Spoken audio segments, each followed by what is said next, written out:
Добар ден, почитувани, го гледате неделното интервју на Радио Слободна Европа. Наш денешен гостин е председателот на Регулаторната комисија за енергетика Марко Бислимовски. Господине Бислимовски, да почнеме со она што е најактуелно изминатата недела. 12.000 фирми од слободниот се вратиле на регулираниот пазар за да трошат поевтина струја наменета за граѓаните и за малите фирми. Има ли механизам за да се спречи тоа? Апсолутно дека има механизам да се спречи и тоа веќе е спречено. За жал тој процес започна некаде на почетокот на оваа година, кон крајот на минатата, и Регулаторната комисија за енергетика, кога ја анализираше потрошувачката во јануари и февруари, увидовме дека има невообичаено зголемена потрошувачка на малите потрошувачи и веднаш потоа побаравме известување од електродистрибуција да увидиме зошто е тоа зголемување и една од причините, односно единствената причина беше тоа што започна еден тренд на враќање на потрошувачи кои што исполнуваат критериуми да бидат на слободниот пазар и мора да бидат таму, се враќаат на регулираниот пазар. За жал тој тренд започна прв пат кај општините, кои што реално се соочија со драстично зголемени трошоци за јавното осветлување и тоа продолжи кај компаниите. Потоа, на почетокот на месец март, Регулаторната комисија за енергетика ги извести институциите кои што имаат инспекцијски надлежности и во изминатиот период се превземени одредени инспекцијски надзори и конечно владата во текот на минатата недела донесе одлука со која што сите потрошувачи кои што до 31.12.2021 го исполнувале критериумот да бидат на слободен пазар, а во текот на 2022 преку формирање на разноразни фирми кои што не го исполнуваат тој критериум, се задолжени од 1. јануари 2023 да се вратат на слободниот пазар на електрична енергија. Велите ќе се вратат од 1. јануари на слободниот пазар, а оваа година што користеа поевтина струја никому ништо? Значи, заклучно до 30 јуни имавме непланиран увоз од 30 на милиони евра, кој што се разбира дека има влијание понатака врз цената на електричната енергија за домаќинствата и оние мали потрошувачи кои што се на регулираниот пазар. Од 1 јули до сега, до крајот на месец октомври, не е реализиран увоз за потребите на регулираниот пазар на електрична енергија. Сега ЕСМ точно е дека прави увоз, но ЕСМ прави увоз за да го обезбеди портфолиото кое што ги има, односно бидејќи ЕСМ превзема да ги обезбедува и загубите на електрична енергија во преносната и дистрибутивната мрежа. Така до 1 јули натака немаме влијание на цената и ние како Регулаторна комисија за енергетика, кога ја носевме одлуката за цени кон крајот на јуни, која што почна да важи од 1 јули, со цел да се трнат овие потрошувачи да не се враќаат толку, направивме зголемување на цената на електрична енергија на регулираниот пазар.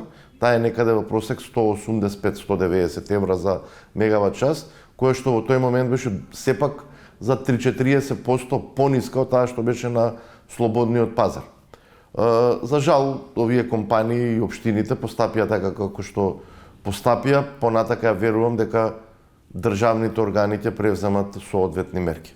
Со години големиот бизнис плаќаше струја 30, 40, 50, 60 евра за мегават час и тогаш им беа полни устите со фалби за либерализацијата. Сега кога цените на берзите не им одговараат, сакаат да добиваат субвенционирана. А подготвувате ли некакви или планирате ли некако да се направи за да не може тоа да го злоупотребуваат? Апсолутно работиме на воведување на блоковска структура кај малите потрошувачи.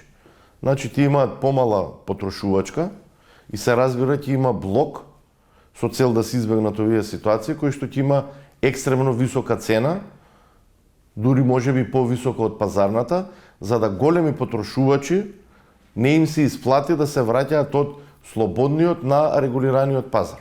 Сепак на регулираниот пазар приоритет е да се обезбедат потребите на домаќинствата по разумни цени и исто така овие мали потрошувачи, тоа се мали бизниси, микробизниси кои што реално им треба поевтина цена на електрична енергија од таа што е на слободниот пазар на електрична енергија. Затоа што во ситуацијава доаѓаме дека фризер што вади плата и фирма што врти десетици милиони евра плаќаат струја по иста цена. Апсолутно, и токму заради тоа, со воведувањето на блоковите, ќе видиме колку блокови, но секако ќе има еден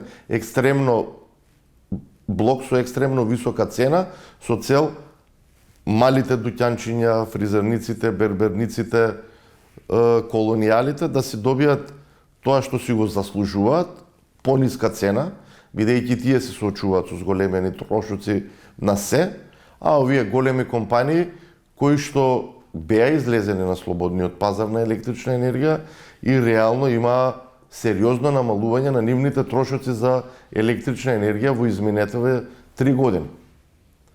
Доколку сакаат да се вратат на регулиран пазар на овој начин како што го прават, нема проблем, ќе се вратат, но ќе плаќаат цена која што ќе биде нешто повисока и од пазарната и верувам на тој начин дека овој тренд ќе престане и дека нема да имаме многу и трпеовци да измислуваат разноразни начини како да се враќаат назад од слободниот на регулираниот пазар.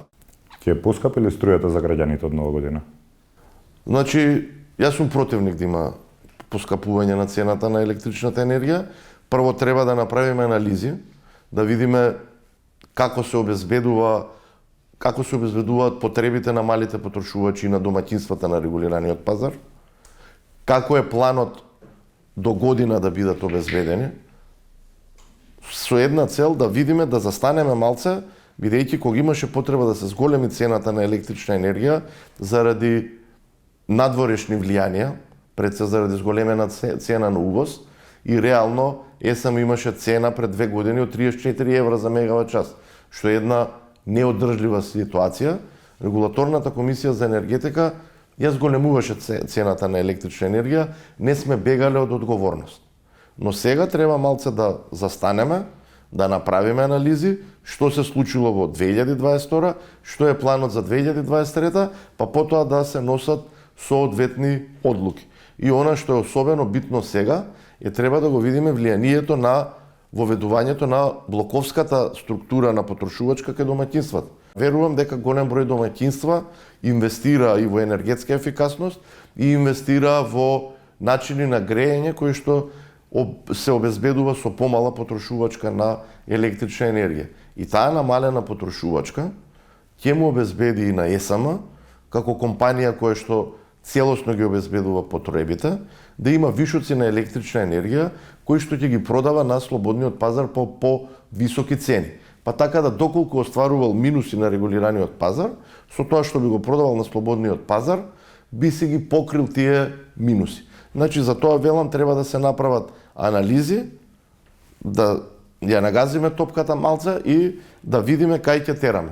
И ако се превземе обврска дека ќе се обезбеди од домашно производство, вклучувајќи и тецна готино, да се обезбеди од домашно производство. Плаќаат ли граѓаните за кражбите на струја во Македонија? Не плаќаат граѓаните, никогаш не плаќале, бидејќи во своите одлуки кои ги носи регулаторната комисија за енергетика, тие се такви да не се признава трошок за ненаплата. Ева на Хоум треба да наплати 100% од тоа што е испорачано кај самите потрошувачи. Сето тоа што не е фактурирано и сите тие кражби што настануваат, одат на товар на операторот на дистрибутивниот систем. Како одат на товар на операторот? Загубите во мрежа се околу 13-14%. Загубите во мрежа се 13,8%. Регулаторната комисија за енергетика во 2022 признава загуби од 12,4%, во 2023 ќе признаваме загуби од 12,2% и таа разлика до реалните загуби не ги признаваме во нашите одлуки, е на товар на операторот на дистрибутивниот систем.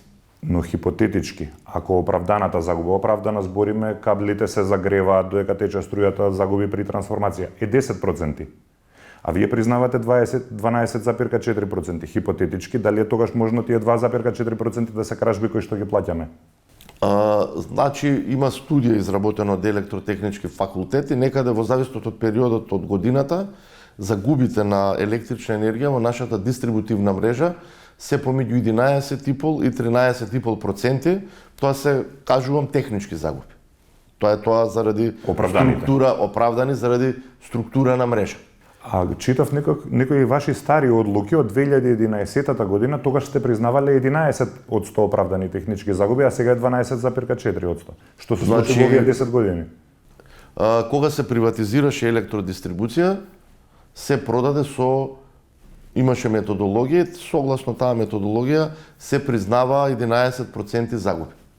Во 2011 се донесе нов закон за енергетика и согласно тој нов закон за енергетика не важеше веќе тој процент од 11%, туку се даде можност да се воведе план за намалување на загуби и по донесувањето на новиот закон за енергетика се признавале 14% загуби неколку години поред и некаде од 2018 година, 2017 е донесен план за намалување на загуби и согласно кој почнува етапно намалување на загубите на електрична енергија и наместо 14% до година ќе имаме 12,2%.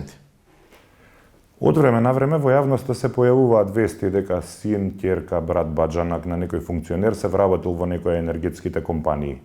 Чудно ли ви е што никогаш не се работи за електроинженер?